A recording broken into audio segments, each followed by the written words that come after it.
آج کتاب پڑھتے ہوئے پرانے محاورے پر نظر پڑی تو سوچنے لگے کہ اس کا کیا مطلب ہو سکتا ہے۔ اندھیر نگری چوپٹ راج، بہت غور کیا تو نظر آیا تو ہمارے ملک کے سسٹم کی ترجمانی کرتا ہوا محاورہ یا کہاوت ہے کہ یہاں پر تو اندھیر نگری ہے، ظلم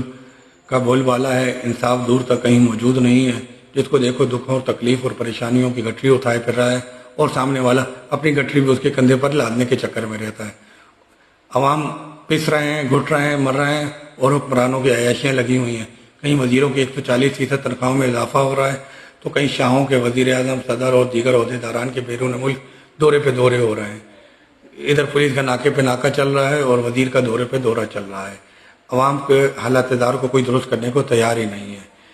یعنی کہ نچلی سطح پہ اندھیر نگری ہے، اس لیے کہ اوپر چوپٹ راج ہے، راجہ صاحب چوپٹ ہیں، کسی کام کے نہیں ہیں۔ تو جب تک عوام نہیں اٹھے گی، اس چوپٹ راجہ کو نہیں ٹھوکے گی، اس سے باس پروس نہیں کرے گی، اس سے سوال جواب نہیں کرے گی، اپنے منتخب نمائندوں سے چیک اینڈ بیلنس نہیں کرے گی، کسی طرح کے بھی منتخب آ گئے ہوں 5 سال کے لیے، اب آ جو گئے ہیں تو ان سے سوال پوچھنا تو آپ کا حق بنتا ہے نا کہ ہم نے آپ کو اسمبلیوں میں بھیجا ہے، تو 5 سال بعد ہمارے لیے آپ کیا کارروائی نمایاں سر انجام دیں گے۔ بلدیاتی نمائندوں سے نہیں پوچھے گی کہ آپ جو فنڈز ملتے ہیں اس میں آپ نے میرے حلقے کے لیے کیا کام کیا۔ جب تک سوال اٹھانے کی سوچ بلند نہیں ہوگی، سوال اٹھانے کی عادت نہیں پڑے گی،